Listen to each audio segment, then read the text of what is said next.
Hello T S 5ാം ക്ലാസ്സിലെ മക്കളുടെ ഗണിതത്തിലെ മൂന്നാമത്തെ യൂണിറ്റ് ഗുണന രീതികൾ ഈ പാഠത്തിലെ മുഴുവൻ പ്രവർത്തനങ്ങളുമാണ് ഇന്നത്തെ വീഡിയോയിൽ. ഓക്കെ, ഗുണന വ്യത്യാസം. സംഖ്യകൾ കൂട്ടാനും ഗുണിക്കാനുമൊക്കെ പഠിച്ചല്ലോ, നമ്മൾ പഠിച്ചു അല്ലേ. ഇനി ഒരു ചെറിയ ചോദ്യമാണ്. എന്താണ്? 15 കൂട്ടണം 8 എത്രയാണ്? എത്രയാണ് നിങ്ങൾ കൂട്ടിക്കഴിഞ്ഞാൽ കിട്ടുന്നത്? 23 അല്ലേ.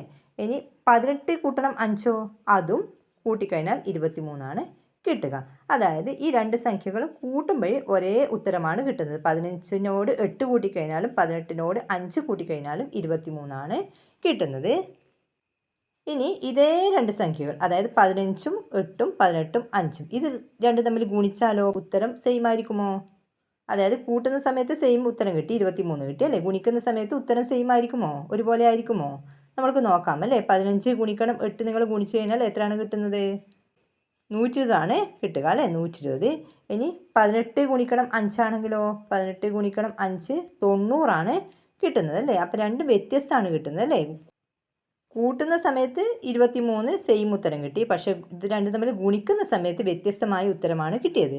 അതെന്തുകൊണ്ടാണെന്നാണ് നമ്മൾ താഴെ നോക്കുന്നത്. എന്തുകൊണ്ടായിരിക്കും? ഇപ്പോൾ 15 കൂട്ടണം 8 നമ്മൾക്ക് എങ്ങനെ എഴുതാം? 10 കൂട്ടണം 5 കൂട്ടണം 8 എന്ന് എഴുതാം. 18 കൂട്ടണം 5 എങ്ങനെ എഴുതാം? 10 കൂട്ടണം 8 കൂട്ടണം 5 എന്ന് എഴുതാം. ഇവിടെ നിങ്ങൾ നോക്കിക്കഴിഞ്ഞാൽ ഈ 5 കൂട്ടണം 8ഉം 8 കൂട്ടണം 5ഉം രണ്ടും എത്ര തന്നെയാണ്? 13 തന്നെയാണ് കിട്ടുക അല്ലേ. 13 കിട്ടുക. ഈ 13ന് ഇവിടെ രണ്ട് 10 രണ്ടും എന്ത് ചെയ്തു? 10 കൂട്ടി അല്ലേ. ആദ്യത്തെ സംഖ്യയും 13നോട് 10 കൂട്ടി, രണ്ടാമത്തെ സംഖ്യയിലും എന്താണ് ചെയ്തത്? 13നോട് 10 തന്നെയാണ് കൂട്ടിയത്. അതുകൊണ്ടാണ് കൂട്ടുന്ന സമയത്ത് എന്ത് ചെയ്തത്? രണ്ടിലും ഉത്തരം 23 കിട്ടും അല്ലേ. കാരണം മനസ്സിലായില്ലേ. ഇനി ഗുണിക്കുന്ന സമയത്ത് എന്താണ് ചെയ്യുന്നത്? 15 ഗുണിക്കണം 8 എങ്ങനെ എഴുതാം? 15നെ 10 കൂട്ടണം 5 എന്ന് എഴുതാം. ഗുണിക്കണം 8. 10നെ ഫസ്റ്റിൽ എന്ത് ചെയ്തു? 8 കൊണ്ട് ഗുണിച്ചു. 5നെ 8 കൊണ്ട് ഗുണിച്ചു. ഇനി രണ്ടാമത്തേതിലോ 18 ഗുണിക്കണം 5നെ 18നെ 10 കൂട്ടണം 8 എന്ന് എഴുതി, അതിനെ 5 കൊണ്ട് ഗുണിച്ചു. അപ്പോൾ 10നെ ഫസ്റ്റിൽ 5 കൊണ്ട് ഗുണിച്ചു, 8നെ 5 കൊണ്ട് ഗുണിച്ചു. ഇവിടെ നിങ്ങൾ നോക്കിക്കഴിഞ്ഞാൽ 5 ഗുണിക്കണം 8ഉം 8 ഗുണിക്കണം 5ഉം രണ്ട് സെയിം ആണ്. എത്രയാണ്? 40 വരിക. ഇവിടെയും 40 വരിക. ഇനി എവിടെയാണ് വ്യത്യാസം വരുന്നത്? ഇവിടെ 10 ഗുണിക്കണം 8, ഇവിടെ 10 ഗുണിക്കണം 8 എത്രയായിരിക്കും? 80 ആയിരിക്കും അല്ലേ. ഇനി ഇവിടെ 10 ഗുണിക്കണം 5 50 ആയിരിക്കും അല്ലേ. അപ്പോൾ ഫസ്റ്റിലത്തെ, അതായത് 15 ഗുണിക്കണം 8ൻ്റെ ഉത്തരം എത്രയായിരിക്കും? 80 കൂട്ടണം 40 120 ആയിരിക്കും. 18 ഗുണിക്കണം 5ൻ്റെ ഉത്തരം എത്രയായിരിക്കും? 50 കൂട്ടണം 40 90 ആയിരിക്കും. അതാണ് നമ്മൾ ഫസ്റ്റിൽ ഗുണിച്ച് നോക്കിയ സമയത്തും ഇങ്ങനെ തന്നെയാണ് കിട്ടിയത് അല്ലേ. 120ഉം 90ഉം. അപ്പോൾ ഇങ്ങനെയാണ് ഈ വ്യത്യാസം വരുന്നത്. ഇനി ഇത് ചിത്രീകരിച്ച് ചിത്രം വരച്ച് കാണിച്ചതാണ്, അതായത് ഈ വ്യത്യാസം വരുന്നത്. ഫസ്റ്റിൽ വരച്ചത് എന്താണ്? 15 ഗുണിക്കണം 8 അല്ലേ. 8 വരികൾ ഒരു വരിയിൽ 15 എണ്ണം. അപ്പോൾ എത്ര എണ്ണം ഉണ്ടാകും? 120 എണ്ണം ഉണ്ടാകും. രണ്ടാമത് കാണിച്ചിരിക്കുന്നത് എന്താണ്? 5 വരികൾ ഒരു വരിയിൽ 18 എണ്ണം. അതായത് 18 ഗുണിക്കണം 5 എത്രയായിരിക്കും? 90 എണ്ണമാണ് അല്ലേ. അതായത് നമ്മളെങ്ങനെയാണ് ഈ വ്യത്യാസം കണ്ടത്? ഈ 15 ഗുണിക്കണം 8ന് എന്ത് ചെയ്തു? 10 എണ്ണം വീതം, അതായത് 10 എണ്ണാക്കി സ്പ്ലിറ്റ് ചെയ്തു അല്ലേ. 10ഉം 5ഉം ആക്കിയിട്ട് 15നെ 10ഉം 5ഉം ആക്കിയിട്ട് സ്പ്ലിറ്റ് ചെയ്തു.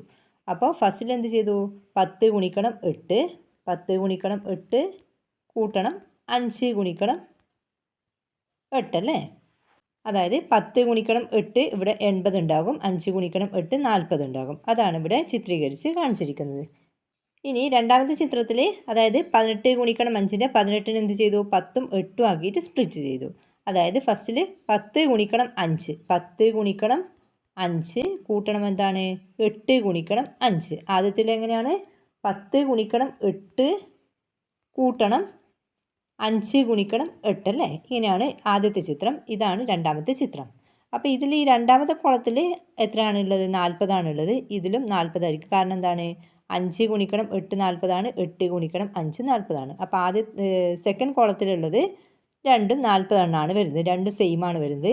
ആദ്യത്തെ കോളാണ് വ്യത്യാസം വരുന്നത്. ആദ്യത്തെ കോളത്തിലുള്ള 10 ഗുണിക്കണം 8 80 അല്ലേ. 80. 10 ഗുണിക്കണം 5 ഇത് 50 ആയിരിക്കും അല്ലേ. അപ്പോൾ ഇവിടെയാണ് വ്യത്യാസം വന്നത്. എത്രയാണ് വ്യത്യാസം വരിക? 30 അല്ലേ. അതായത് 50നേക്കാൾ എത്ര കൂടുതലാണ്? 80. 30 എണ്ണത്തിൻ്റെ വ്യത്യാസം വരുന്നത് അല്ലേ. അപ്പോൾ 30 വ്യത്യാസം വരുന്നത്. ഇനി ഇത് വെച്ച് നമുക്ക് പ്രവർത്തനം ചെയ്യാനുണ്ട്. അതാണ് നമ്മൾ വിശദമായിട്ട് ഇങ്ങനെ വ്യത്യാസം വരുന്നത് നമ്മൾ നോക്കിയത്. ഗുണനത്തിൽ വരുന്ന വ്യത്യാസം. എന്താണ് പ്രവർത്തനം? 15 ഗുണിക്കണം 8 ആണ് 18 ഗുണിക്കണം 5നേക്കാൾ വലുതെന്ന് നമ്മൾ കണ്ടെത്തിയല്ലേ. ഇപ്പോൾ നമ്മൾ കണ്ടെത്തിയല്ലോ. ഏതാണ് വലുത്? 15 ഗുണിക്കണം 8 ആണല്ലേ. കാരണം 15 ഗുണിക്കണം 8 120 കിട്ടുന്നുണ്ട് അല്ലേ. 18 ഗുണിക്കണം 5 90. അപ്പോൾ ഏതാണ് വലുത്? ഇതാണ് വലുതല്ലേ. അപ്പോൾ എത്രയാണ് വലുതെന്ന് കിട്ടി? 30 കൂടുതൽ വരുന്നത് അല്ലേ. അതായത് 90നേക്കാൾ 30 കൂടുതലാണ് 120. ഇനി അങ്ങനെയാണെങ്കിൽ നിങ്ങൾ ചെയ്യേണ്ട പ്രവർത്തനം 16 ഗുണിക്കണം 9 ആണോ 19 ഗുണിക്കണം 6 ആണോ വലുത്? അപ്പോൾ 16 ഗുണിക്കണം 9 ആണോ 19 ഗുണിക്കണം 6 ആണോ വലുത്? ഇത് നമുക്ക് ഗുണിച്ച് നോക്കേണ്ടി വരും അല്ലേ? അതിന് പകരമായിട്ട് നമുക്ക് ഈസി ആയിട്ട് എങ്ങനെ കാണാം? 16 ഗുണിക്കണം 9നെ എങ്ങനെ എഴുതാം? 16നെ 10 കൂട്ടണം 6 എന്ന് എഴുതാം. അതിനെ 9 കൊണ്ട് ഗുണിച്ചു അല്ലേ? അപ്പോൾ 10നെ ഫസ്റ്റിൽ 9 കൊണ്ട് ഗുണിച്ചു, 6നെ 9 കൊണ്ട് ഗുണിച്ചു. പിന്നെ രണ്ടാമത്തേതിൽ 19 ഗുണിക്കണം 6നെ എങ്ങനെ എഴുതി? 19ന് 10 കൂട്ടണം 9 എന്ന് എഴുതി. അതിനെ 6 കൊണ്ട് ഗുണിച്ചു. ഫസ്റ്റിൽ എന്ത് ചെയ്തു? 10നെ 6 കൊണ്ട് ഗുണിച്ചു, 9നെ 6 കൊണ്ട് ഗുണിച്ചു. ഇതിൽ നമ്മൾക്ക് വലുത് എന്താണെന്ന് കണ്ടെത്താൻ വേണ്ടി ഇവിടെ നിങ്ങൾ നോക്കിക്കഴിഞ്ഞാൽ ഈ 6 ഗുണിക്കണം 9, 9 ഗുണിക്കണം 6ഉം രണ്ടും ഉത്തരം ഒന്ന് തന്നെയായിരിക്കും. എത്രയാണ്? 6 ഗുണിക്കണം 9 എത്രയാണ്? 54 ആണ്. 9 ഗുണിക്കണം 6ഉം എത്ര തന്നെയായിരിക്കും? 54 ആയിരിക്കും. അതായത് ഇവിടെ ഈ ഭാഗത്ത് 54 ആണ് കിട്ടുക. ഇനി നമ്മൾ ഇത് നോക്കാൻ വേണ്ടി, അതായത് ഇത് 10 ഗുണിക്കണം 9 എത്രയാണ്? 90 ആണല്ലേ? ഇവിടെ 10 ഗുണിക്കണം 6 എത്രയായിരിക്കും? 60 ആയിരിക്കും. അപ്പോൾ ഏതായിരിക്കും കൂടുതൽ വരിക? 90 കൂട്ടണം 54 ആണോ കൂടുതൽ? 60 കൂട്ടണം 54 ആണോ? ഏതാണ് വലുത്? ഇതായിരിക്കും വലുത് അല്ലേ? അതായത് 16 ഗുണിക്കണം 9 ആയിരിക്കും വലുത്. എത്രയായിരിക്കും കൂടുതൽ വരുന്നത്? അതായത് 60നേക്കാൾ എത്ര കൂടുതലാണ് 90? 60നേക്കാൾ 30 കൂടുതലാണ് 90 അല്ലേ? അപ്പോൾ നമ്മൾക്ക് ഈസി ആയിട്ട് ഉത്തരം കിട്ടിയാൽ ഏതാണ് വലുത്? 16 ഗുണിക്കണം 9 ആണ് വലുത് അല്ലേ? 16 ഗുണിക്കണം 9 ആണ് വലുത്. എത്ര കൂടുതലാണ് കിട്ടിയത്? 30 കൂടുതലാണ് കിട്ടിയത് അല്ലേ? 30 കൂടുതലാണ് കിട്ടിയത്. ഇനി നിങ്ങൾ മനക്കണക്കായിട്ടാണ് ചെയ്യേണ്ടത്. നമ്മളിപ്പോൾ കാര്യം മനസ്സിലാക്കിയല്ലോ. നിങ്ങൾ മനക്കണക്കായി 12 ഗുണിക്കണം 8, 18 ഗുണിക്കണം 2 ഇതിലേതാണ് വലുത്? എത്ര കൂടുതലാണ്? എത്രയാണ് വ്യത്യാസം? അതാണ് കാണേണ്ടത്. ഏതായിരിക്കും വലുത്? 12 ഗുണിക്കണം 8 ആണോ 18 ഗുണിക്കണം 2 ആണോ വലുത്? നമ്മൾക്ക് ഇങ്ങനെ നോക്കിയിട്ട് പറയാൻ പറ്റില്ല അല്ലേ? നമ്മൾ ഈ ക്രിയ നിങ്ങൾ മനസ്സിൽ വിചാരിക്കുക. എന്താണ്? 12നെ എങ്ങനെ എഴുതാം? 10 കൂട്ടണം 2 എന്ന് എഴുതാം. ഗുണിക്കണം 12നെ 8 കൊണ്ടാണ് ഗുണിക്കേണ്ടത് അല്ലേ? 10 കൂട്ടണം 2 ഗുണിക്കണം 8 ആണ്. ഇനി 18 ഗുണിക്കണം 2നെ എങ്ങനെ എഴുതാം? 18നെ 10 കൂട്ടണം 8 എന്ന് എഴുതാം. ഇതിനെ 2 കൊണ്ടാണ് ഗുണിക്കുന്നത് അല്ലേ? അപ്പോൾ ഫസ്റ്റിൽ ഈ 10നെ 8 കൊണ്ട് ഗുണിച്ചാൽ 80 കിട്ടും. 10നെ 8 കൊണ്ട് ഗുണിച്ചാൽ എത്ര കിട്ടും? 80 കിട്ടും. പിന്നെ എത്രയാണ്? 2നെ 8 കൊണ്ട് ഗുണിച്ചാൽ 16 കിട്ടും. ഇനി രണ്ടാമത്തേതിലോ 10നെ 2 കൊണ്ട് ഗുണിച്ചാൽ എത്ര കിട്ടും? 20 കിട്ടും. ഇനി 8നെ 2 കൊണ്ട് ഗുണിച്ചാൽ 16 കിട്ടും അല്ലേ? അപ്പോൾ ഇവിടെ എത്രയാണ് കിട്ടുക? 8 കൂട്ടണം 2ൽ 16 ആണ് വരുന്നത് അല്ലേ? 16 ആണ് സെയിം വരുന്നത്. ഈ ആദ്യത്തെ ഭാഗം മാത്രമേ നോക്കേണ്ടതുള്ളൂ. 20നേക്കാൾ എത്ര കൂടുതലാണ്? 80. 60 കൂടുതലാണ് അല്ലേ? അപ്പോൾ ഏതാണ് വലുത്? വലുത് 12 ഗുണിക്കണം 8 ആണ് വലുത് അല്ലേ? 12 ഗുണിക്കണം 8 ആണ് വലുത്. ഇനി രണ്ടാമത്തേത് 17 ഗുണിക്കണം 6, 16 ഗുണിക്കണം 7 ഇതിൽ ഏതാണ് വലുത്? എത്ര കൂടുതൽ? അതാണ് കാണേണ്ടത്. 17 ഗുണിക്കണം 6നെ എങ്ങനെ എഴുതാം? 17ന് 10 കൂട്ടണം 7 എന്ന് എഴുതാം. അതിനെ 6 കൊണ്ട് ഗുണിക്കുക. അപ്പോൾ എങ്ങനെ എഴുതാം? 10നെ 6 കൊണ്ട് ഗുണിക്കുക, പിന്നെ 7നെ 6 കൊണ്ട് ഗുണിക്കുക. 16 ഗുണിക്കണം 7നെ എങ്ങനെ എഴുതാം? 10 കൂട്ടണം 6, 16ന് 10 കൂട്ടണം 6 എന്ന് എഴുതാം. അതിനെ 7 കൊണ്ട് ഗുണിക്കുക. ഇനി എന്ത് ചെയ്യാം? 10നെ 7 കൊണ്ട് ഗുണിക്കുക, 6നെ 7 കൊണ്ട് ഗുണിക്കുക. ഇനി ഇതിൽ നോക്കിയാൽ 7 ഗുണിക്കണം 6ഉം 6 ഗുണിക്കണം 7 സെയിം ആണ് അല്ലേ? പിന്നെ 10 ഗുണിക്കണം 6 60 ആണ് വരുന്നത്. 10 ഗുണിക്കണം 7 70 ആണ് വരിക. അപ്പോൾ ഏതാണ് കൂടുതൽ? 60 ആണോ 70 ആണോ? ഏതാണ് കൂടുതൽ? 70 ആണ് അല്ലേ? അപ്പം 70 ആണ് വലുത് വരുന്നത്. അപ്പോൾ രണ്ടാമത്തെ 16 ഗുണിക്കണം 7 ആണ് വലിയ സംഖ്യ. 16 ഗുണിക്കണം 7 രണ്ടാമത്തേതാണ് വലുത്. എത്രയാണ് കൂടുതൽ? 10 ആണ് കൂടുതൽ വരുന്നത് അല്ലേ? 10 കൂടുതലാണ്. ഇനി മൂന്നാമത്തെ ചോദ്യം 13 ഗുണിക്കണം 9, 19 ഗുണിക്കണം 3 ഇതിൽ ഏതാണ് വലുത്? എത്ര കൂടുതൽ? അത് നമുക്ക് ഒന്നുകൂടി മനക്കണക്കായി ചെയ്യാം. അതായത് ഇത് 13 ഗുണിക്കണം 9 എന്ന് പറയുമ്പോൾ എന്താണ്? സെക്കൻഡ് പാർട്ടിൽ ആദ്യം എന്ത് ചെയ്യുന്നു? 10നെ 9 കൊണ്ട് ഗുണിക്കുന്നു അല്ലേ? 10നെ 9 കൊണ്ട് ഗുണിച്ചിട്ട് രണ്ടാമത് 3നെ 9 കൊണ്ട് ഗുണിക്കുന്നു. ഇവിടെ എന്താണ്? 10നെ 3 കൊണ്ട് ഗുണിച്ചിട്ട് 9നെ 3 കൊണ്ട് ഗുണിക്കുന്നു. ഈ 3നെ 9 കൊണ്ട് ഗുണിക്കുന്നതും 9നെ 3 കൊണ്ട് ഗുണിക്കുന്നതും രണ്ടും ഉത്തരം ഒന്നായിരിക്കും. പിന്നെ ഏതാണ് വലുത് വരിക? ഇവിടെ 10നെ 9 കൊണ്ട് ഗുണിക്കുന്നു. അതായത് 13ൽ 1ൻ്റെ സ്ഥാനത്ത് 10ൻ്റെ സ്ഥാനത്താണ് ഉള്ളത്. അപ്പോൾ 10നെ 9 കൊണ്ട് ഗുണിക്കുന്നു. അപ്പോൾ 90 ആണ് കിട്ടുക. ഇനി ഇവിടെ എത്രയാണ്? 10നെ 3 കൊണ്ടാണ് ഗുണിക്കുക. അപ്പോൾ 30 ആണ് കിട്ടുക. അപ്പോൾ ഏതാണ് വലുത്? 13 ഗുണിക്കണം 9 ആയിരിക്കും വലുത്. എത്രയായിരിക്കും വലുത്? 30നേക്കാൾ എത്ര കൂടുതലാണ് 90? 60 കൂടുതലാണ് അല്ലേ? ഇനി നാലാമത്തെ ചോദ്യം എന്താണ്? 25 ഗുണിക്കണം 6, 26 ഗുണിക്കണം 5 ഇതിലേതായിരിക്കും വലുത്? 25 ഗുണിക്കണം 6 എന്ന് പറയുമ്പോൾ ഫസ്റ്റിൽ എന്താണ് ചെയ്യുക? അതായത് 10ൻ്റെ സ്ഥാനത്ത് 2 ആണുള്ളത്. 20നെ 6 കൊണ്ട് ഗുണിക്കുന്നു അല്ലേ? 20നെ 6 കൊണ്ട് ഗുണിക്കുന്നു. ഇവിടെ 20നെ 5 കൊണ്ടാണ് ഗുണിക്കുന്നത്. രണ്ടാമത്തെ പാർട്ടിൽ സെയിം ആയിരിക്കും. ആദ്യം 5നെ 6 കൊണ്ട് ഗുണിക്കുന്നു, ഇവിടെ 6നെ 5 കൊണ്ട് ഗുണിക്കുന്നു അല്ലേ? അപ്പോൾ അത് രണ്ടും ഉത്തരം 5 ഗുണിക്കണം 6ഉം 6 ഗുണിക്കണം 5 രണ്ടും 30ആണ്. പിന്നെ എവിടെയാണ് വ്യത്യാസം വരിക? ഇവിടെ 20നെ 6 കൊണ്ട് ഗുണിക്കുന്നു, ഇവിടെ 20നെ 5 കൊണ്ട് ഗുണിക്കുന്നു. അപ്പോൾ ഏതായിരിക്കും വലുത്? 20നെ 6 കൊണ്ട് ഗുണിക്കുന്നതായിരിക്കും വലുത് അല്ലേ? 20 ഗുണിക്കണം 6ആണ് വലുത്. അപ്പോൾ ഫസ്റ്റത്തേതാണ് 25 ഗുണിക്കണം 6ആണ് വലുത്. എത്രയാണ് കൂടുതൽ വരിക? 20 ഗുണിക്കണം 6 എത്രയാണ്? 120ആണ്. 20 ഗുണിക്കണം 5 എത്രയാണ്? 100ആണ് അല്ലേ? അപ്പം 20ആണ് കൂടുതൽ വരിക അല്ലേ? മനക്കണക്കായി തന്നെ നമ്മൾ ചെയ്തല്ലോ. ഓക്കെ. നെക്സ്റ്റ് ചതുരഗുണനം. ഈ ചിത്രത്തിൽ എത്ര പൊട്ടുകളുണ്ട്? ഇത് നമുക്ക് എണ്ണി നോക്കിയിട്ട് കാണുക ബുദ്ധിമുട്ടാണ് അല്ലേ? 13 വരികൾ ഒരു വരിയിൽ 15 എണ്ണം, അതായത് 15 ഗുണിക്കണം 13. ഈ 15 ഗുണിക്കണം 13 നമുക്ക് കാണാൻ വേണ്ടി എന്ത് ചെയ്യാം? 15ന് എന്ത് ചെയ്യാം? അതായത് 13 വരികൾ അല്ലേ? ഒരു വരിയിൽ 15 എണ്ണം. അപ്പോൾ ഓരോ വരിയും 10ഉം 5ഉം ആയിട്ട് തിരിച്ചു.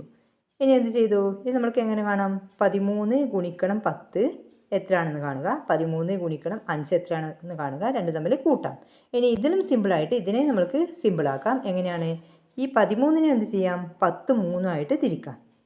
ഫസ്റ്റ് നമ്മൾ 10ഉം 5ഉം ആയിട്ടാണ് തിരിച്ചത്. ഇവിടെ എന്ത് ചെയ്തു? ഈ 13നെയും 10ഉം 3ആയിട്ട് തിരിച്ചു. ആദ്യം എന്ത് ചെയ്യാം? 10 ഗുണിക്കണം 10 അല്ലേ? അതായിരിക്കും ഈ കോളത്തിലുള്ളത്. 10 ഗുണിക്കണം 10 100 ഉണ്ടാകും അല്ലേ? ഇനി ഇവിടെ എത്രയാണ്? 3 ഗുണിക്കണം 10 30 ഉണ്ടാകും. ഇവിടെ എത്രയാണ്? 10 ഗുണിക്കണം ഇവിടെ 5 ആണല്ലോ. 10 ഗുണിക്കണം 5 50 ഉണ്ടാകും. ഇവിടെ എത്രയാണ്? 10 ഗുണിക്കണം 3 ഗുണിക്കണം 5 15 ഉണ്ടാകും അല്ലേ? അപ്പോൾ മൊത്തം എത്രയായിരിക്കും ഉള്ളത്? ഇവിടെ നമ്മൾ എഴുതിയത് കാണിച്ചിട്ടുണ്ട്. 10 ഗുണിക്കണം 10, 5 ഗുണിക്കണം 10, 10 ഗുണിക്കണം 3, 5 ഗുണിക്കണം 3. ഇതൊക്കെ തമ്മിൽ കൂട്ടിക്കഴിഞ്ഞാൽ മതി അല്ലേ? അതായത് 15 ഗുണിക്കണം 13 എത്രയാണ്? ഇതൊക്കെയാണ് ഇവിടെ എഴുതിയിരിക്കുന്നത്. 10 ഗുണിക്കണം 10, 5 ഗുണിക്കണം 10, 10 ഗുണിക്കണം 3, 5 ഗുണിക്കണം 3, മൊത്തം 195ആണ് കിട്ടുക അല്ലേ? 15 ഗുണിക്കണം 13 195ആണ് കിട്ടുക. അപ്പോൾ ഈ രീതിയിലാണ് ഇത് കണ്ടത്. ഇനി ഇത്തരം കണക്കുകൾ പൊട്ടുകൾ വരക്കാതെ നമുക്ക് എങ്ങനെ ചെയ്യാം? ഇപ്പോൾ 18 ഗുണിക്കണം 12 ആണെന്ന് വിചാരിക്കുക. അപ്പോൾ ഇത് നമ്മളിപ്പോൾ പൊട്ട് വരച്ചിട്ട് അതിനിങ്ങനെ കോളം കോളാക്കിയാണ് ചെയ്തത് അല്ലേ? പൊട്ട് വരക്കാതെ നമുക്ക് എങ്ങനെ ചെയ്യാം? ഫസ്റ്റിൽ 18 ഗുണിക്കണം 12 ഇതുപോലെ എഴുതുക. ഇനി 18നെ 10ഉം 8ഉം ആയിട്ട് തിരിച്ചു, 12നെ 10ഉം 2ഉം ആയിട്ട് തിരിച്ചു. ഇനി എന്ത് ചെയ്തു? ഇത് തമ്മിൽ ഗുണിച്ചാൽ മതി അല്ലേ? 10 ഗുണിക്കണം 10 എത്രയാണ്? 100 അല്ലേ? പിന്നെ 10 ഗുണിക്കണം 8 80 പിന്നെ എത്രയാണ്? 10 ഗുണിക്കണം 2 20 2 ഗുണിക്കണം 8 16 ഇതൊക്കെ തമ്മിൽ കൂട്ടുക. ഇതൊക്കെ തമ്മിൽ കൂട്ടിക്കഴിഞ്ഞാൽ ഏതായിരിക്കും? 100 കൂട്ടണം 20 കൂട്ടണം 80 കൂട്ടണം 16 216 കിട്ടും അല്ലേ? ഇനി ഇങ്ങനെയും ചെയ്യാം. താഴെ അതായത് 18 ഗുണിക്കണം 12 എങ്ങനെ എഴുതാം? ഫസ്റ്റ് നമ്മൾ നേരത്തെ 10 കൂട്ടണം 8 എഴുതിയത്. ഇവിടെ എന്ത് ചെയ്തു? ആദ്യം 8 എഴുതി, പിന്നെ 10 എഴുതി. 8 കൂട്ടണം 10 18 പിന്നെ എന്ത് ചെയ്ത്? 12നെയും അതുപോലെ തന്നെ 10 2 എഴുതിയതിന് പകരം 2 ആദ്യം എഴുതി, പിന്നെ 10 എഴുതി അല്ലേ? അതായത് സാധാരണ നമ്മൾ ഗുണിക്കുന്ന രീതിയാണ് ഇവിടെ കാണിച്ചിരിക്കുന്നത്. അപ്പോൾ 2നെ 8 കൊണ്ട് ഗുണിച്ചു 16 കിട്ടി. പിന്നെന്താണ്? 10നെ 2 കൊണ്ട് ഗുണിച്ചു 20 കിട്ടി. ഇവിടെ 10നെ 8 കൊണ്ട് ഗുണിച്ചു 80 കിട്ടി. 10നെ 10 കൊണ്ട് ഗുണിച്ചു 100 കിട്ടി. അപ്പോൾ 36 180. അതായത് നമ്മൾ സാധാരണ ഗുണിക്കുന്നുണ്ടല്ലോ. 18 ഗുണിക്കണം 12 എങ്ങനെയാണ് കാണുന്നത്? ആദ്യം 8നെ 2 കൊണ്ട് ഗുണിച്ച് കഴിഞ്ഞാൽ 36 കിട്ടും അല്ലേ? പിന്നെ 18നെ 10 കൊണ്ട് ഗുണിച്ചപ്പോൾ 180 കിട്ടി. അപ്പോൾ മൊത്തം 216 കിട്ടി. ഈ രീതിയിലാണ് സാധാരണ നമ്മൾ ചെയ്യാറല്ലേ? ഓക്കെ. ഇനി ഇത് തമ്മിൽ കൂട്ടിയിട്ട് വലത് ഭാഗത്ത് എഴുതിയാൽ മതി. അതാണ് ഇവിടെ പറഞ്ഞിരിക്കുന്നത്. ഇത് കൂട്ടിയിട്ട് ഇവിടെയും വലത് ഭാഗത്ത് എഴുതി കൊടുക്കുക. രണ്ടും തമ്മിൽ കൂട്ടുക. അപ്പോൾ 216 കിട്ടി.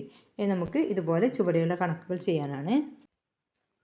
അപ്പോൾ ഒന്നാമത്തെ കണക്ക് ചെയ്യാം. 13 ഗുണിക്കണം 15 അല്ലേ? 13നെ 3ഉം 10ഉം ആയിട്ട് എഴുതി, 15നെ 5ഉം 10ഉം ആയിട്ട് എഴുതി. മറ്റു രീതിയിൽ ആദ്യം 10 എഴുതിയിട്ട് പിന്നെ 3 എഴുതാം. അപ്പോൾ ഇവിടെ എന്ത് ചെയ്യണം? ആദ്യം 10 എഴുതാം, പിന്നെ 5 എഴുതാം. ഇനി 5 ഗുണിക്കണം 3 15 5 ഗുണിക്കണം 10 50 3 ഗുണിക്കണം 10 30 10 ഗുണിക്കണം 10 100 അല്ലേ? അപ്പോൾ ഇവിടെ 15ഉം 50 എത്ര കിട്ടും? 65 കിട്ടും. സൈഡിൽ എഴുതി കൊടുക്കുക. 30ഉം 100ഉം 130 കിട്ടും അല്ലേ? 130ഉം 65ഉം എത്രയാണ്? 195 കിട്ടുക അല്ലേ? ഇനി രണ്ടാമത്തേത് 17 ഗുണിക്കണം 16 10ഉം 7ഉം ആയിട്ടാണ് എഴുതിയത്. 16നെ 10ഉം 6ഉം ആയിട്ട് എഴുതി. ഇവിടെ 100 70 6 ഗുണിക്കണം 10 60 42. അപ്പോൾ എത്രയാണ്? 170 ഇവിടെ കിട്ടും. 100ഉം 70 170. ഇവിടെ എത്രയാണ്? 60ഉം 42ഉം 102 അല്ലേ? അപ്പോൾ എത്ര കിട്ടും? 2 7 272 കിട്ടും അല്ലേ? ഇനി മൂന്നാമത്തേത് 18 ഗുണിക്കണം 19 ഇങ്ങനെ എഴുതാം. 18നെ 10ഉം 8ഉം ആയിട്ട് എഴുതാം. 19നെ 10ഉം 9ഉം ആയിട്ട് എഴുതാം. 10 ഗുണിക്കണം 10 100 അല്ലേ? ഇനി 10 ഗുണിക്കണം 9 90. 10 ഗുണിക്കണം 8 80 8 ഗുണിക്കണം 9 72. അപ്പം 100ഉം 80ഉം 180, 90ഉം 72ഉം 162, 342 കിട്ടുക അല്ലേ. നെക്സ്റ്റ് 14 ഗുണിക്കണം 18 252 കിട്ടും അല്ലേ. 15 ഗുണിക്കണം 15 225. ഓക്കെ, ഇനി ഇവിടെ എന്താണ് 24 ഗുണിക്കണം 17 ചെയ്തിരിക്കുന്നത് ഇവിടെ കാണിച്ചിരിക്കുന്നുണ്ട്. 24നെ 24 ആയിട്ട് എഴുതി, 17ന് 17 ആയിട്ട് എഴുതി. ഓക്കെ, നെക്സ്റ്റ് എന്താണ് 35 ഗുണിക്കണം 29 ആണെങ്കിലോ അത് ഇവിടെ ചെയ്ത് കാണിച്ചിരിക്കുന്നുണ്ട്. ഇനി നെക്സ്റ്റ് 345 ഗുണിക്കണം 26. അതായത് മൂന്നൊക്കെ സംഖ്യ ഗുണിക്കുമ്പോൾ എന്ത് ശ്രദ്ധിക്കണം, ഇവിടെ നിങ്ങൾ 3 കോളം വരക്കണം. അതായത് 345ന് 300 40ഉം 5 ആയിട്ട് എഴുതണം. 26ന് എങ്ങനെ തന്നെയാണ്, താഴോട്ടേക്ക് 2 കോളം തന്നെയാണ്, 20ഉം 6ഉം ആയിട്ട് എഴുതാം. എന്നിട്ട് നമ്മളിപ്പോൾ ഗുണിച്ചതുപോലെ ഗുണിച്ചിട്ട് അതൊക്കെ കൂട്ടിയിട്ട് എഴുതാം. അപ്പോൾ 8970 ഉത്തരം കിട്ടുന്നത് അല്ലേ. ഓക്കെ, നമുക്ക് അതുമായിട്ട് ബന്ധപ്പെട്ട ക്രിയകൾ ചെയ്യാണ്ട് ചുവടെയുള്ള ഗുണനഫലങ്ങൾ കണക്കാക്കുക. നമ്മൾ നേരത്തെ ചെയ്ത് തന്നെയാണല്ലേ, അപ്പോൾ വീണ്ടും ഞാൻ പറയുന്നില്ല, വീഡിയോ ലെങ്ത് കൂടി പോകുമല്ലോ. അപ്പോൾ 12 ഗുണിക്കണം 34 ഇവിടെ ചെയ്ത് കാണിച്ചിട്ടുണ്ട്. എത്രയാണ് ഉത്തരം കിട്ടുന്നത്, 408 കിട്ടുക. ഇനി 23 ഗുണിക്കണം 45 എത്രയാണ്, 1035 കിട്ടുന്നത്. 75 ഗുണിക്കണം 75 5625. നെക്സ്റ്റ് 123 ഗുണിക്കണം 45 നമുക്ക് ചെയ്യാം. അതായത് എങ്ങനെയാണ്, 100 20 3, അതായത് 100 കൂട്ടണം 20 കൂട്ടണം 3 123 അല്ലേ. അങ്ങനെ എഴുതി. ഇനി താഴോട്ടേക്ക് എന്തുകൊണ്ടാണ് ഗുണിക്കേണ്ടത്, 45 കൊണ്ടാണ് അല്ലേ. അപ്പോൾ 2 കോളം മാത്രം മതി, 40ഉം 5ഉം ആയിട്ട് എഴുതാം. ഇനി 100 ഗുണിക്കണം 40 എത്രയാണ്, അതായത് 1നെ 4 കൊണ്ട് ഗുണിക്കുക, 4 എഴുതാം. ഇവിടെ 100ൻ്റെ 2 0, 40ൻ്റെ 1 0, അപ്പോൾ 3 0 ഇട്ട് കൊടുക്കണം. അപ്പോൾ 4000. പിന്നെ എത്രയാണ്, 40 ഗുണിക്കണം 20, 4 ഗുണിക്കണം 2 8, 20ൻ്റെ 1 0, 40ൻ്റെ 1 0, അപ്പോൾ 2 0 വേണം, 800. ഇനി 40 ഗുണിക്കണം 3 എത്രയായിരിക്കും, 4 ഗുണിക്കണം 3 12, 12ൻ്റെ കൂടെ 40ൻ്റെ 1 0 കൊടുക്കുക, അപ്പോൾ 120. ഇനി 100 ഗുണിക്കണം 5 എത്രയാണ്, 500 അല്ലേ, 500. ഇനി എന്താണ്, 5 ഗുണിക്കണം 20 100 നമ്മൾക്കറിയാം അല്ലേ, 100.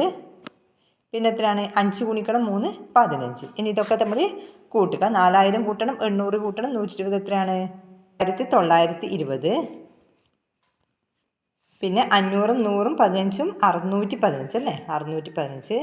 4920 കൂട്ടണം 615 എത്രയാണ്, 5535 കിട്ടുക, 5535. ഓക്കെ, ഇനി അടുത്തതും 320 ഗുണിക്കണം 78 മൂന്നൊക്കെ സംഖ്യയാണ് അല്ലേ. പക്ഷേ 320ന് നമ്മൾക്ക് 3 സ്ഥാനങ്ങൾ കൊടുക്കേണ്ട ആവശ്യമില്ല. കാരണം എന്താണ്, 320ന് എങ്ങനെ എഴുതാം, 300 കൂട്ടണം 20 എന്ന് മാത്രമേ എഴുതുള്ളൂ അല്ലേ.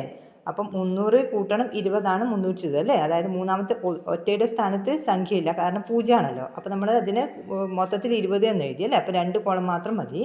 ഇനി 78ന് 70ഉം 8ഉം ആയിട്ട് എഴുതാം. 300 ഗുണിക്കണം 70 എത്രയാണ്, 3 ഗുണിക്കണം 7 21 അപ്പം 21ഉം പിന്നെ എത്ര പൂജ്യം ഇടണം, 2 1 3 പൂജ്യം ഇടണം അല്ലേ. 21000 കിട്ടും, 21000. ഇനി 70 ഗുണിക്കണം 20 എത്രയാണ്, 7 ഗുണിക്കണം 2 14, 70ൻ്റെ 1 0, 20ൻ്റെ 1 0, അപ്പോൾ 1400. ഇനി 300 ഗുണിക്കണം 8, 8 ഗുണിക്കണം 3 എത്രയാണ്, 24 അല്ലേ, 24. അപ്പോൾ 24ഉം 300ൻ്റെ 2 0 വേണം, അപ്പോൾ 2400. ഇനി 8 ഗുണിക്കണം 20 16ഉം 20ൻ്റെ 1 0, 160 അല്ലേ. ഇനിയൊക്കെ കൂട്ടുക, അതായത് 21000 കൂട്ടണം 1400 എത്രയാണ്, 22400 അല്ലേ, 22400 കിട്ടും. ഇനി 2400 കൂട്ടണം 160, 2560 അല്ലേ. അപ്പോൾ മൊത്തം കൂട്ടിക്കഴിഞ്ഞാൽ എത്ര കിട്ടും, 24960 കിട്ടുക. ഓക്കെ, നെക്സ്റ്റ് രണ്ടാമത്തെ ക്വസ്റ്റ്യൻ 36 ഗുണിക്കണം 15 540 ചുവടെയുള്ള ഗുണനഫലങ്ങൾ മനക്കണക്കായി ചെയ്യുക. അതായത് 36 ഗുണിക്കണം 15 540 ഇത് വെച്ചിട്ട് നമ്മൾ എന്ത് ചെയ്യണം, താഴെ കൊടുത്തിരിക്കുന്ന സംഖ്യകളുടെ ക്രിയകളുടെ ഉത്തരം കണ്ടെത്തണം. ഒന്നാമത്തെ എന്താണ്, 36 ഗുണിക്കണം 16 അപ്പോൾ എത്രയായിരിക്കും, 36 ഗുണിക്കണം 15 540 ആണെങ്കിൽ 36 ഗുണിക്കണം 16 എത്രയായിരിക്കും, അതായത് 36നെ 15 തവണ കൂട്ടുമ്പോഴാണ് 540 കിട്ടുന്നത്. അപ്പോൾ 36നെ 16 തവണ കൂട്ടുമ്പോൾ എന്താണ് ചെയ്യേണ്ടത്, ഒരു 36 കൂട്ടണം അല്ലേ. 36നെ 15 തവണ കൂട്ടുമ്പോൾ 540 കിട്ടുന്നതെങ്കിൽ 36നെ 16 തവണ കൂട്ടണമെങ്കിൽ ഒരു 36 കൂട്ടേണ്ടത്. അല്ലാതെ 16 കൂട്ടേണ്ടത്. അപ്പോൾ 540 കൂടെ 36 കൂട്ടുക. അപ്പോൾ എത്രയാണ്? 576 കിട്ടുക. ഓക്കെ. ഇനി നെക്സ്റ്റ് 37 ഗുണിക്കണം 15. അപ്പോൾ 36 ഗുണിക്കണം 15 540 അതായത് 36നെ 15 തവണ കൂട്ടുമ്പോൾ 540 കിട്ടുന്നത്. അപ്പോൾ 37നെ 15 തവണ കൂട്ടുമ്പോഴോ, അതായത് 36ൻ്റെ കൂടെ 1 കൂടുമ്പോഴാണ് 37 ആകുന്നത് അല്ലേ. അപ്പം 36നെ 15 പ്രാവശ്യം കൂട്ടുമ്പോൾ 540 കിട്ടുന്നെങ്കിൽ 37നെ 15 പ്രാവശ്യം കൂട്ടുമെന്ന് പറയുമ്പോൾ എത്രയാണ്? 15 തവണ 1 കൂടുന്നല്ലേ. അതായത് 15 1 കൂട്ടുമ്പോൾ എത്രയാണ്? ഈ 540ൻ്റെ കൂടെ 15 കൂട്ടുക. അപ്പോൾ എത്രയാണ്? 555. നെക്സ്റ്റ് 36 ഗുണിക്കണം 14. അതായത് 36നെ 15 പ്രാവശ്യം കൂട്ടുമ്പോൾ 540 അപ്പോൾ 36നെ 14 പ്രാവശ്യം കൂട്ടുമ്പോൾ എന്ത് ചെയ്യണം? ഈ 540 നിന്ന് ഒരു 36 കുറക്കുക. അപ്പോൾ എത്രയാണ്? 504 കിട്ടുക. നെക്സ്റ്റ് 35 ഗുണിക്കണം 15 അപ്പോൾ എത്രയായിരിക്കും? 35 ഗുണിക്കണം 15. 36 ഗുണിക്കണം 15 540 35 ഗുണിക്കണം 15 എന്ന് പറയുമ്പോൾ ഒരു 15 കുറയ്ക്കുകയാണ് വേണ്ടത് അല്ലേ. 540 നിന്ന് എത്ര കുറക്കുക? 15 കുറക്കുക. അപ്പോൾ എത്രയാണ് കിട്ടുക? 525. ഓക്കെ. നെക്സ്റ്റ് ഒരു സംഖ്യയെ 16 കൊണ്ട് ഗുണിച്ചപ്പോൾ 1360 കിട്ടി. അതിൻ്റെ അടുത്ത സംഖ്യയെ 16 കൊണ്ട് ഗുണിച്ചാൽ എത്ര കിട്ടും? അതായത് ഏതോ ഒരു സംഖ്യയെ 16 കൊണ്ട് ഗുണിച്ചപ്പോൾ 1360 കിട്ടി. അപ്പോൾ അതിൻ്റെ തൊട്ടടുത്ത സംഖ്യ 16 കൊണ്ട് ഗുണിക്കുമ്പോൾ എന്താ ചെയ്യുക? 16 കൂടും അല്ലേ. ഈ 1360ൻ്റെ കൂടെ 16 കൂടും. അപ്പോൾ എത്രയാണ്? 16 കൂടും. അപ്പോൾ എത്രയാണ്? 1376 കിട്ടുക. നെക്സ്റ്റ് അതിന് മുമ്പിലത്തെ സംഖ്യ 16 കൊണ്ട് ഗുണിച്ചാലോ, അതായത് ഈ സംഖ്യയുടെ തൊട്ട് മുമ്പത്തെ സംഖ്യയെ 16 കൊണ്ട് ഗുണിക്കുമ്പോൾ 1360 നിന്ന് 16 കുറച്ച സംഖ്യയാണ് കിട്ടുക അല്ലേ. 16 കുറച്ച സംഖ്യയാണ് കിട്ടുക. അപ്പോൾ എത്രയാണ്? 1344 കിട്ടുക. ഓക്കെ. നെക്സ്റ്റ് സമചതുര സംഖ്യകൾ. 36 പൊട്ടുകൾ എങ്ങനെയെല്ലാം ചതുരമായി എടുക്കാം? ചതുരമായിട്ട് നമുക്ക് 36 പൊട്ടുകൾ അടുക്കി വെക്കണം. അപ്പോൾ ഏതൊക്കെ രീതിയിൽ വെക്കാം? 2 വരിയാക്കി വെക്കാം. ഒരു വരിയിൽ അപ്പോൾ എത്ര എണ്ണം ഉണ്ടാകും? 2 വരി ആകുമ്പോൾ 18 എണ്ണം ഉണ്ടാകും അല്ലേ. 18 36. അപ്പോൾ 18 ഗുണിക്കണം 2 36. ഇനി 3 വരിയായിട്ടാണ് നമ്മൾ അടുക്കി വെക്കുന്നതെങ്കിൽ ഒരു വരിയിൽ എത്ര ഉണ്ടാകും? 12 എണ്ണം ഉണ്ടാവും അല്ലേ. 12 ഗുണിക്കണം എന്താണ്? 3 36 അല്ലേ.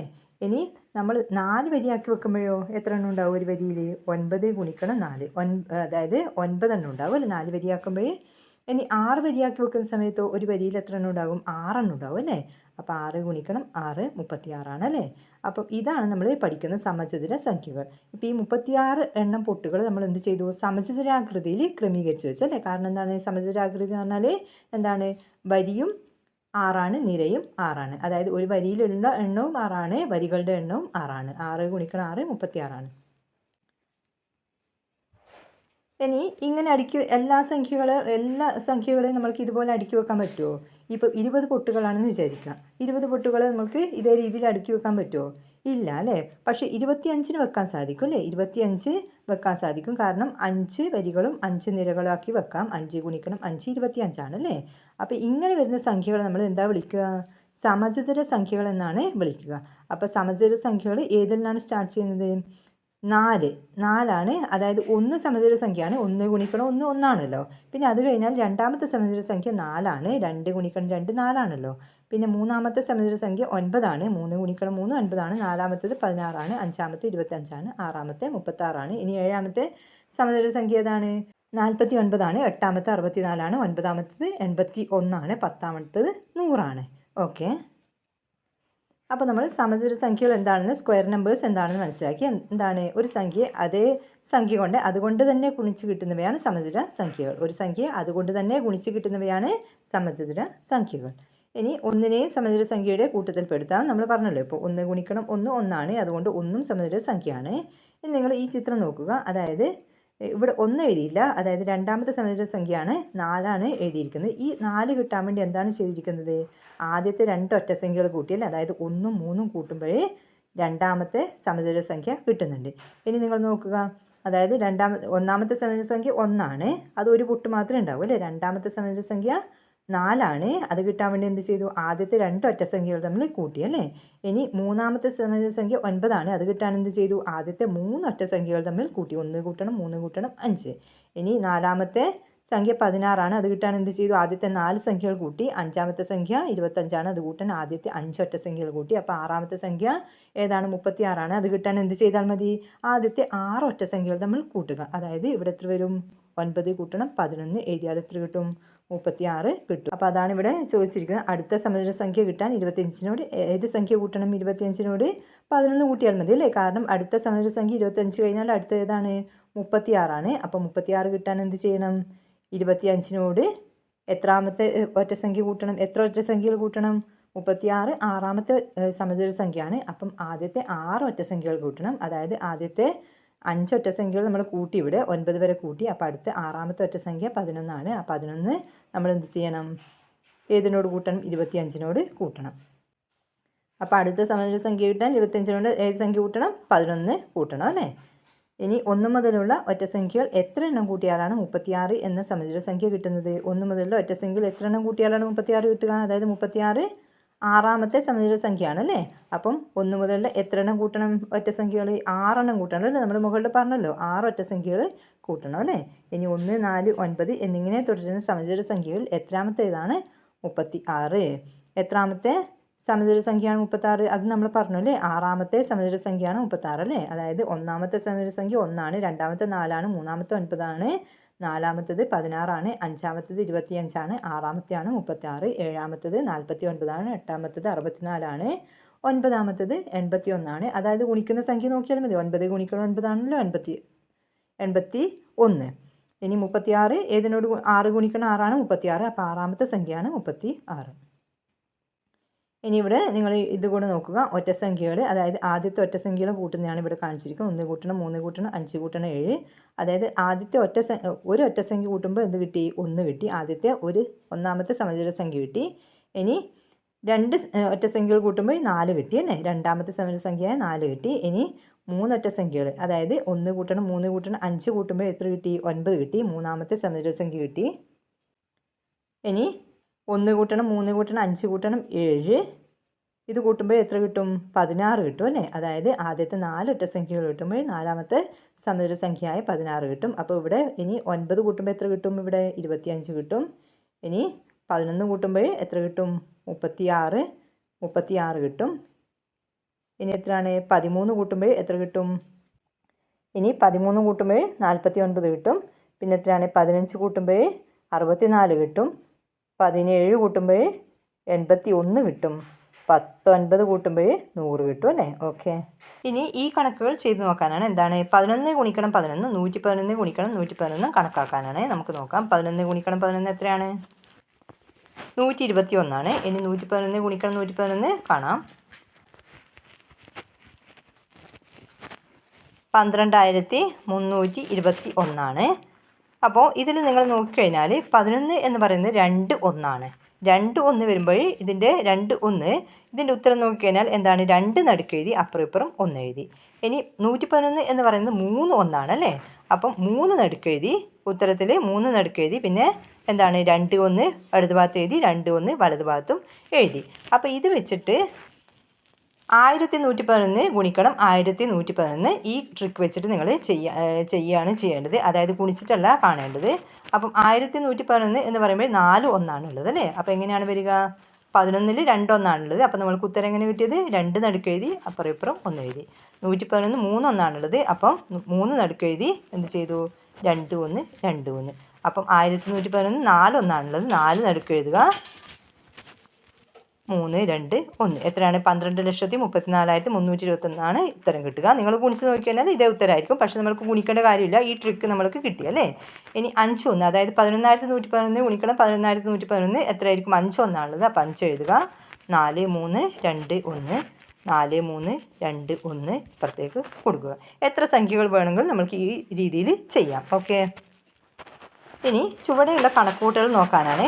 1 കൂട്ടണം 3 4 അതായത് ആദ്യത്തെ 2 ഒറ്റ സംഖ്യകൾ കൂട്ടി.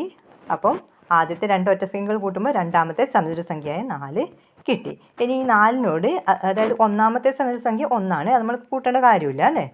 ഇനി ഈ 4നോട് ഈ 4 4നോട് 5, അതായത് 4 എന്നുള്ളത് രണ്ടാമത് സമചതുര സംഖ്യയോട് മൂന്നാമത്തെ ഒറ്റ സംഖ്യയായ 5 കൂട്ടുമ്പോൾ എന്ത് കിട്ടുന്നു? മൂന്നാമത്തെ സമചതുര സംഖ്യയായ 9 കിട്ടുന്നു.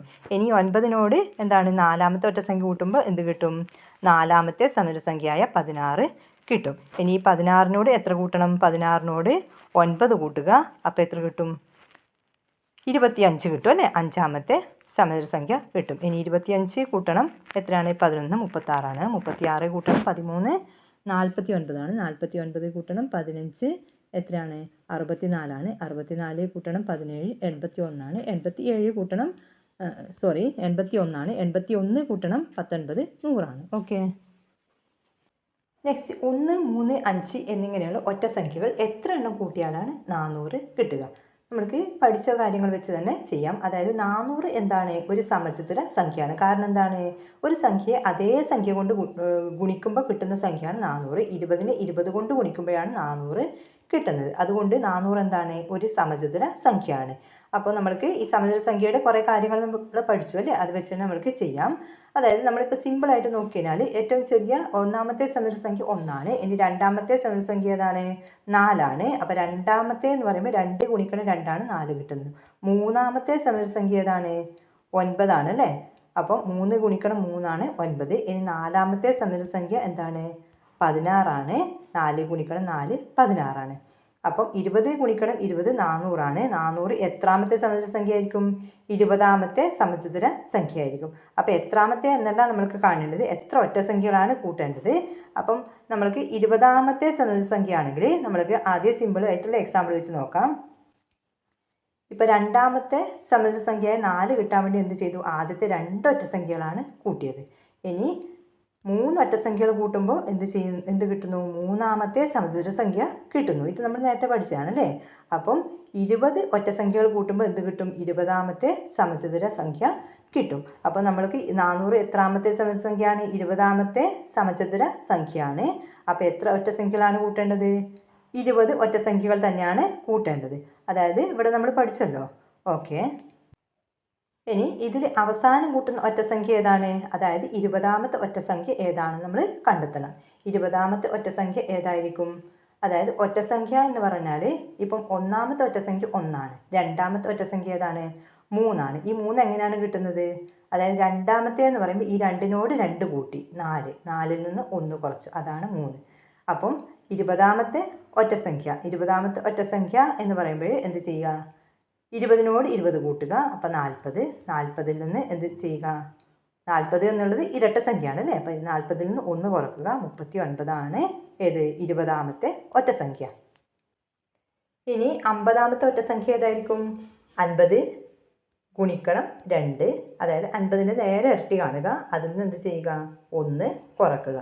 അപ്പം 50ൻ്റെ നേരെ ഇരട്ടി 100ആണ്. 100ൽ നിന്ന് 1 കുറച്ചാൽ എത്രയാണ്? 99ആണ് അല്ലേ?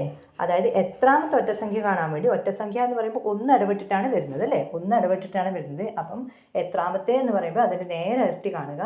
എന്നിട്ട് എന്ത് ചെയ്യുക? നേരെ ഇരട്ടി കാണുമ്പോൾ നമ്മൾക്ക് ഇരട്ട സംഖ്യ കിട്ടുക. എന്നിട്ട് എന്ത് ചെയ്യുക? നേരെ ഇരട്ടിയിൽ നിന്ന് 1 കുറക്കുക. അപ്പോൾ നമ്മൾക്ക് ഒറ്റ സംഖ്യ കിട്ടും. ഇനി 1 മുതൽ ഈ സംഖ്യ വരെയുള്ള ഒറ്റ സംഖ്യകളുടെ തുക എന്താണ്? ഈ സംഖ്യ എന്ന് പറയുന്നത് 50ാമത്തെ ഒറ്റ സംഖ്യ 99 നമ്മൾ കണ്ടെത്തി അല്ലേ? അപ്പോൾ 1 മുതൽ 99 വരെയുള്ള ഒറ്റ സംഖ്യകളുടെ തുകയാണ്. അപ്പോൾ ഒറ്റ സംഖ്യകളുടെ തുക എന്നത്, അതായത് ഇത്ര ഒറ്റ സംഖ്യകളുടെ തുക എന്ന് പറയുന്നത് എത്രാമത്തെ സമചതുര സംഖ്യയാണെന്ന് നമ്മൾ നേരത്തെ പഠിച്ചു അല്ലേ? അതായത് ഇപ്പം രണ്ടാമത്തെ സമചതുര സംഖ്യ 4ആണ്. അപ്പം ഈ 4 കിട്ടാൻ വേണ്ടി എന്ത് ചെയ്തു? ആദ്യത്തെ 2 ഒറ്റ സംഖ്യകൾ കൂട്ടുമ്പോഴാണ് 4 കിട്ടുന്നത് അല്ലേ? അപ്പം ഇവിടെ എന്താണ്? എത്ര ഒറ്റ സംഖ്യകളാണ്? 50 ഒറ്റ സംഖ്യകളാണുള്ളത് അല്ലേ? 99 50ാമത്തെ ഒറ്റ സംഖ്യയാണല്ലോ. അപ്പോൾ 50 ഒറ്റ സംഖ്യകളാണുള്ളത്. അപ്പോൾ ഈ 50 ഒറ്റ സംഖ്യകൾ കൂട്ടുമ്പോൾ എന്ത് കിട്ടും? 50ാമത്തെ സമചതുര സംഖ്യ കിട്ടും.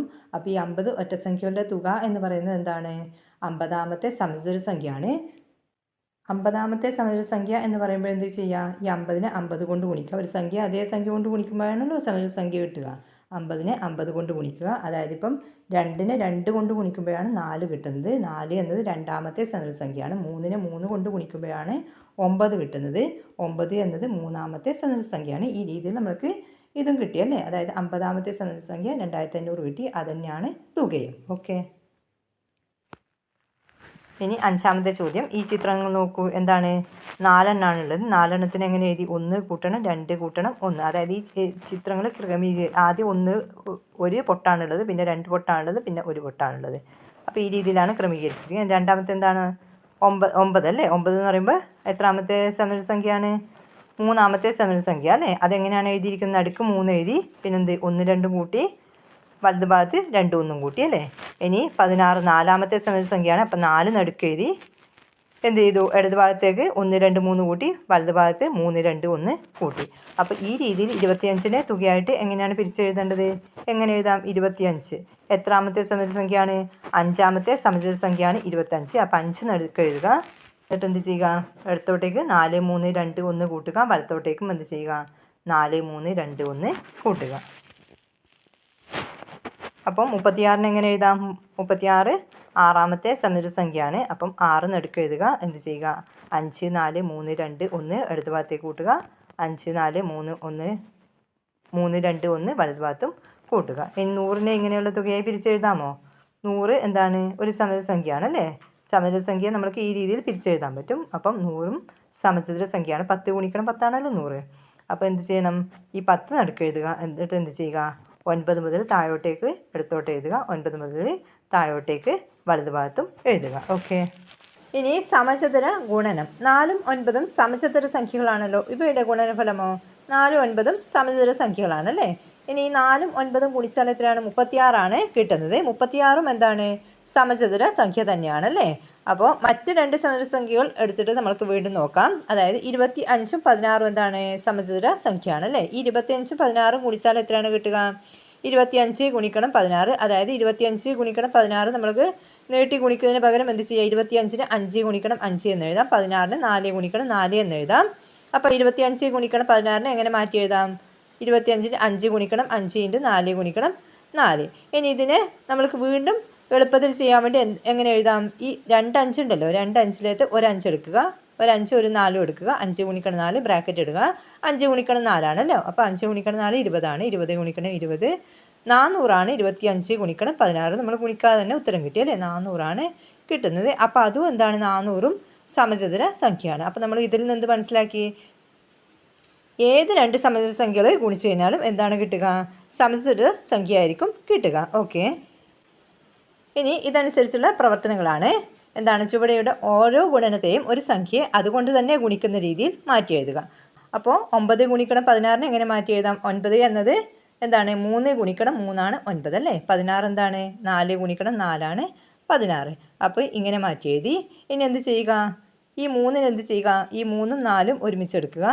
അതായത് 3 ഗുണിക്കണം 4 എന്ന് എഴുതുക, ബ്രാക്കറ്റ് ഇടുക. എന്നിട്ട് എന്ത് ചെയ്യുക? ഗുണിക്കുക. 2 3 ഗുണിക്കണം 4 ഉണ്ട് അല്ലേ? 3 ഗുണിക്കണം 4 3 ഗുണിക്കണം 4 എത്രയാണ്? 12 ആണല്ലേ? അപ്പോൾ 12 ഗുണിക്കണം 12. എന്ത് ചെയ്തു? ഒരു സംഖ്യ അതേ സംഖ്യ കൊണ്ട് ഗുണിക്കുന്ന രീതിയിൽ മാറ്റി എഴുതി. നമ്മളിതിന് 12 ഗുണിക്കണം 12 144 കിട്ടുക. അതും എന്താണ്? സമചതുര സംഖ്യയാണ്. അത് കാണാൻ നമ്മളോട് പറഞ്ഞില്ല. നമ്മളോട് എന്തേ പറഞ്ഞിട്ടുള്ളൂ? ഒരു സംഖ്യ അതേ സംഖ്യ കൊണ്ട് ഗുണിക്കുന്ന രീതിയിൽ മാറ്റി എഴുതാനേ പറഞ്ഞിട്ടുള്ളൂ അല്ലേ? അപ്പോൾ 12 ഗുണിക്കണം 12. ഇനി രണ്ടാമത്തത് 16 ഗുണിക്കണം 36 അല്ലേ? ഇതിനെങ്ങനെ എഴുതാം? 16നെ എങ്ങനെ എഴുതാം? 4 ഗുണിക്കണം 4 എന്ന് എഴുതാം. 36നെ 6 ഗുണിക്കണം 6 എന്ന് എഴുതാം. ഇനി ഇതിനെ മാറ്റുന്ന സമയത്ത് 4 ഗുണിക്കണം 6 ഗുണിക്കണം 4 ഗുണിക്കണം 6 അല്ലേ? അപ്പോൾ 4 ഗുണിക്കണം 6 എത്രയാണ്? 24 ഗുണിക്കണം 24. ഒരു സംഖ്യ അതേ സംഖ്യ കൊണ്ട് ഗുണിക്കുന്ന രീതിയിൽ എഴുതിയല്ലേ? 24 ഗുണിക്കണം 24 576 അതും സമചതുര സംഖ്യയാണ്. അപ്പോൾ നമ്മളോട് ഒരു സംഖ്യ അതേ സംഖ്യ കൊണ്ട് ഗുണിക്കുന്ന രീതിയിൽ എഴുതാനേ പറഞ്ഞിട്ടുള്ളൂ. ഓക്കെ. നെക്സ്റ്റ് മൂന്നാമത്തത് 36 ഗുണിക്കണം 49. 36നെ എങ്ങനെ എഴുതാം? 6 ഗുണിക്കണം 6 ആണ് 36. 49നെ എങ്ങനെ എഴുതാം? 7 ഗുണിക്കണം 7. ഇനി എന്ത് ചെയ്യാം? 6ഉം 7ഉം ഒരുമിച്ച് എഴുതാം. 6 ഗുണിക്കണം 7 ഇൻറ്റു 6 ഗുണിക്കണം 7. 6 ഗുണിക്കണം 7 എത്രയാണ്? 42 ആണല്ലേ? അപ്പോൾ 42 ഗുണിക്കണം 42. ഓക്കെ. നെക്സ്റ്റ് 49 ഗുണിക്കണം 64. 49 എന്നത് 7 ഗുണിക്കണം 7 ആണ്. 64 എന്താണ്? 8 ഗുണിക്കണം 8 ആണല്ലേ? അപ്പം 7 ഗുണിക്കണം 8 ഇൻറ്റു 7 ഗുണിക്കണം 8 ആയിരിക്കും. 7 ഗുണിക്കണം 8 എത്രയാണ്? 56 ആണല്ലേ? 56 ഗുണിക്കണം 56. ഓക്കെ.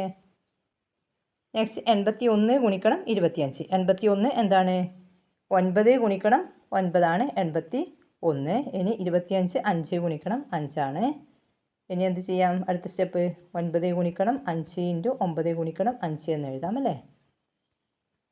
9 ഗുണിക്കണം 5. 9 ഗുണിക്കണം 5 എത്രയാണ്? 45 ആണ്. 45 ഗുണിക്കണം 45 അല്ലേ? ഓക്കെ. ഇനി ചുവടെയുള്ള ഗുണനഫലങ്ങൾ മനക്കണക്കായി ചെയ്യാനാണ് നമ്മളിപ്പോൾ ചെയ്തല്ലോ. അപ്പോൾ ഇത് വെച്ചിട്ട് നമ്മൾ മനക്കണക്കായിട്ട് ചെയ്യണം. 25 ഗുണിക്കണം 4 അപ്പോൾ എത്രയായിരിക്കും? 25നെ എങ്ങനെ മാറ്റി എഴുതാം? 5 ഗുണിക്കണം 5 ആണ് 25. 4 എത്രയാണ്? 2 ഗുണിക്കണം 2 ആണ് 4 അല്ലേ? അപ്പോൾ എന്തായിരിക്കും? 5 ഗുണിക്കണം 2 ഇൻറ്റു 5 ഗുണിക്കണം 2 ആയിരിക്കും. അപ്പോൾ എത്രയാണ്? 10 ഗുണിക്കണം 10 ആണ് 100 ആണ് അല്ലേ? ഇത് നമ്മൾ മനക്കണക്കായി ഇങ്ങനെ ചെയ്യാൻ പാടില്ല, മനക്കണക്കായി കണ്ടെത്തണം. അപ്പം 25 ഗുണിക്കണം 4 എത്രയാണ്? 100 ആണ്. ഇനി 25 ഗുണിക്കണം 16 നമുക്ക് മനക്കണക്കായി ചെയ്യാം. അതായത് 25 എന്ന് പറയുന്നത് 5 ഗുണിക്കണം 5 ആണ്. അതിൽ ഒരു 5 മാത്രം എഴുതുക. ഇനി 16 എന്നത് എന്താണ്? 4 ഗുണിക്കണം 4 ആണ്. അപ്പം അതിൽ ഒരു 4 എഴുതുക. അപ്പം 5 ഗുണിക്കണം 4 ആണല്ലോ. ഇത് 2 തവണ കൂട്ടണം. 5 ഗുണിക്കണം 4 എത്രയാണ്? 20 ആണ്. ഈ 20ന് എന്ത് ചെയ്യണം? 2 തവണ ഗുണിക്കണം. 2 5 ഗുണിക്കണം 4 ഉണ്ടാവുമല്ലോ. അപ്പോൾ 2 തവണ ഗുണിക്കണം. അപ്പോൾ 20 ഗുണിക്കണം 20 ആയിരിക്കും. അപ്പോൾ എത്രയായിരിക്കും? 400 ആയിരിക്കും ഉത്തരം രണ്ടാമത്തിൻ്റെ. ഇത് നമ്മൾ മനസ്സിലാണ് ചെയ്യേണ്ടത്. ഇനി അതുപോലെ തന്നെ 25 ഗുണിക്കണം 36 എന്ന് പറയുമ്പോൾ 25 എന്ന് പറയുന്നത് എന്താണ്? 2 5 ഗുണിക്കുന്നതാണ്. 5 ഗുണിക്കണം 5 ആണ് 25. അതിൽ ഒരു 5 എഴുതുക. ഇനി 36 എന്ന് പറയുന്നത് എന്താണ്? 6 ഗുണിക്കണം 6 ആണ്. അതിൽ ഒരു 6 എഴുതുക. അപ്പോൾ 5 ഗുണിക്കണം 6 എത്രയാണ്? 30 ആണ്. അപ്പം 2 5 ഗുണിക്കണം 6 ഉണ്ടാവും. അപ്പോൾ 2 30 ഉണ്ടാവും. അപ്പോൾ 30 ഗുണിക്കണം 30 ആണ് എത്രയാണ്? 900 ആണ് ഉത്തരം അല്ലേ? ഓക്കെ. ഇതുപോലെ തന്നെ 25 ഗുണിക്കണം 64 എന്ന് പറയുമ്പോൾ 25 എന്ന് പറയുന്നത് എന്താണ്? 2 5 ആണ്. 5 ഗുണിക്കണം 5 ആണ്. അതിൽ ഒരു 5 മാത്രം എഴുതുക. ഒരു 5 മാത്രം നിങ്ങൾ മനസ്സിൽ കരുതുക. ഇനി 64 എന്ന് പറയുന്നത് 8 ഗുണിക്കണം 8 ആണ് 64. അതിൽ ഒരു 8 മാത്രം ഈ 5നോട് ഗുണിക്കുക. അപ്പോൾ 5 ഗുണിക്കണം 8 എത്രയായിരിക്കും? 40 ആയിരിക്കും. അപ്പോൾ ഇങ്ങനെയുള്ള 2 5ഉം അതായത് 25ൻ്റെ ഒരു 5ഉം 25ൻ്റെ 2 5ഉം 64ൻ്റെ 2 8ഉം ഉണ്ട്. നമ്മൾ ഓരോന്ന് മാത്രമേ ഗുണിച്ചുള്ളൂ. അപ്പോൾ ഒരു 40 മാത്രമേ കിട്ടിയുള്ളൂ. ഒരു 40 പോരാ. അപ്പോൾ 2 40 വേണം. 40 ഗുണിക്കണം 40 ആണ്. അപ്പോൾ എത്രയാണ്? 1600 ആണ് കിട്ടുക. ഓക്കെ. 1600 ആണ് 25 ഗുണിക്കണം 64 അല്ലേ? ഓക്കെ. ഇത്രയാണ് ഈ ലെസണിൽ വരുന്ന പ്രവർത്തനങ്ങൾ. ഇനി നെക്സ്റ്റ് ലെസണുമായി അടുത്ത വീഡിയോയിൽ കാണാം. ക്ലാസ് ലഭിക്കുന്നതിന് ചാനൽ മറക്കാതെ സബ്സ്ക്രൈബ് ചെയ്യണേ. Thank you for watching.